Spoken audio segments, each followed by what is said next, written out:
تو یہ جو روایت ہے حضرت حسن کثرت ازواج کرتے تھے، اس کے آگے لکھا ہوا ہے کہ حضرت حسن کو معاویہ ابن ابی سفیان رضی اللہ تعالیٰ عنہ نے زہر دے کے شہید کروایا تھا۔ تو سر پوری گل دسو پھر عوام نو، حسن دے ویاہ تے بیان کیتے جے نا، تو نالے بھی دسو کہ حضرت حسن نو زہر دے کے حضرت معاویہ نے مروایا ہے۔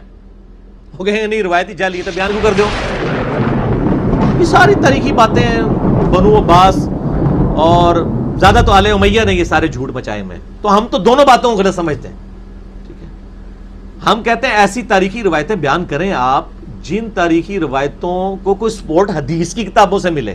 دیکھیں نا، ہم نے بھی یہ کربلا کی تاریخ بیان کی ہے نا، تو ہم نے حدیثیں بیان کی 200، اکثر بخاری مسلم سے، ایک ایک کا انٹرنیشنل نمبر لکھا ہے، میچ کریں، نہ نکلے تو آگے پکڑیں۔ بخاری مسلم سے ثابت کیا ہے کہ آل امیہ کے دور میں حضرت علی پہ ممبروں پہ لعنت ہوتی تھی، تو بتائیے حدیثیں بھی۔ صحیح مسلم کھولو، صحیح مسلم انٹرنیشنل نمبر کے مطابق 6229، لعن اللہ ابا تراب، نعوذ باللہ۔ ممبر پہ بلا کے صحابہ کو کہا جاتا تھا کہو کہ ابو تراب علی بن ابی طالب پہ لعنت ہو، نعوذ باللہ۔ تو یہ کچھ ہم نے تو حدیثوں سے بتایا نا، اور یہ کہتے ہیں جی وہ مودودی جو تاریخ کٹھی کرتا رہا، مودودی نے جو کچھ بیان کیا ہم نے اس کو جسٹیفائی کر دیا بخاری مسلم سے۔ تو آڈے بابے جو کچھ جھوٹ لکھ کے گئے نا مولا حسن علیہ السلام دے بارے، تسی دسو کتے لکھیا ہو، کس حدیث کی کتاب میں لکھا ہوا ہے؟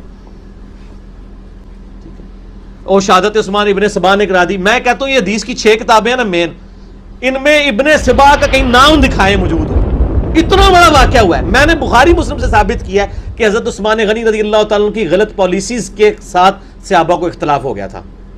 ابن سبا اگر کوئی تھا اس حوالے سے تو اس کا ذکر تو موجود ہوتا، وہ تاریخ میں لکھا ہوا ہے۔ ابن سبا تھا، وہ حضرت علی کے دور میں آیا، وہ الوہیت کا عقیدہ رکھتا تھا، مولا علی نے اسے خود قتل کروایا۔ حضرت عثمان کی شہادت کا اس کا تعلق ہی نہیں ہے۔ تو یہ ہر چیز جھوٹ جھوٹ انہوں نے مشہور کیا ہوا ہے۔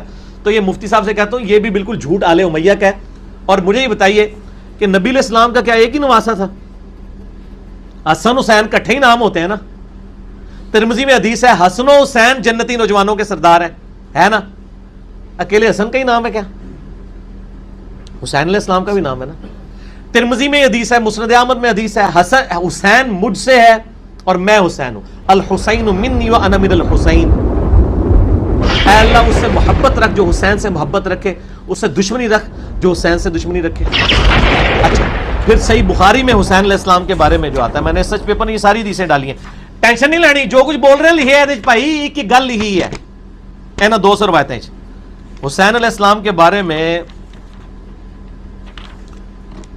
صحیح بخاری کے اندر آتا ہے کہ سیدنا حسین ابن علی نبی صلی اللہ علیہ وآلہ وسلم کے سب سے زیادہ مشابہت رکھنے والے تھے۔ ہاں جی، اس میں میرا 67 نمبر سیریل پہ ہے، اس کے میں نے 72 رکھے ہیں شہدائے احد کی نسبت سے، شہدائے کربلا کی نسبت سے، ورنہ روایتیں 200 ہیں۔ مثلا 33 نمبر پہ میں نے 8 طرق لیے ہیں غدیر خم کی حدیث کے، 67 کے اوپر بھی 2 طرق ہیں، ایک بخاری کا، صحیح بخاری انٹرنیشنل نمبر اسلام 360 میں جا کے دیکھ لیں 3748 کہ عبید اللہ ابن زیاد کے سامنے حسین علیہ السلام کا سر کاٹ کے لا کر رکھا گیا تشت میں، نعوذ باللہ، اور وہ چھڑی مار کے ان کے حسن میں کلام کرنے لگا۔ تو انس ابن مالک وہاں پر موجود تھے، وہ تڑپ اٹھے، انہوں نے کہا کہ حسین علیہ السلام رسول اللہ سے سب سے زیادہ مشابہت رکھتے تھے، یعنی نبی علیہ السلام کے ہم شکل تھے حضرت حسین۔ اور یہ جو بخاری ہے نا صحیح بخاری 3748، اس میں امام بخاری نے حسین علیہ السلام لکھا ہے۔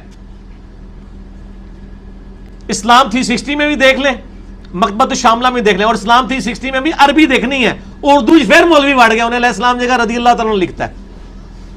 مولوی وڑے گا تو انہوں ایک ہی بندہ دنیا کاٹ سکتا ہے جس نے عرض کیا ہے نہ میں وہابی نہ میں بابی، میں ہوں مسلم علمی کتابی۔ وہ اگلے دن کسی کمنٹس بھی آئے تھے اسلام 360 میں حسین علیہ السلام مل نہیں رہا، اور پائی مولوی بڑے ہے، عربی لکھے ہے۔ sunna.com ویب سائٹ پہ جائیں، اہل حدیث کی سب سے بڑی ویب سائٹ ہے، انگلش اور اردو ترجمے کی، اس میں بھی اردو اور انگلش ترجمے میں رضی اللہ عنہ لکھا ہوا ہے، عربی میں علیہ السلام لکھا ہوا ہے۔ تو میں دسم میں کیوں نہ پٹا یار نا مولویاں دی جان نو، کہ ڈے بے ایمان نے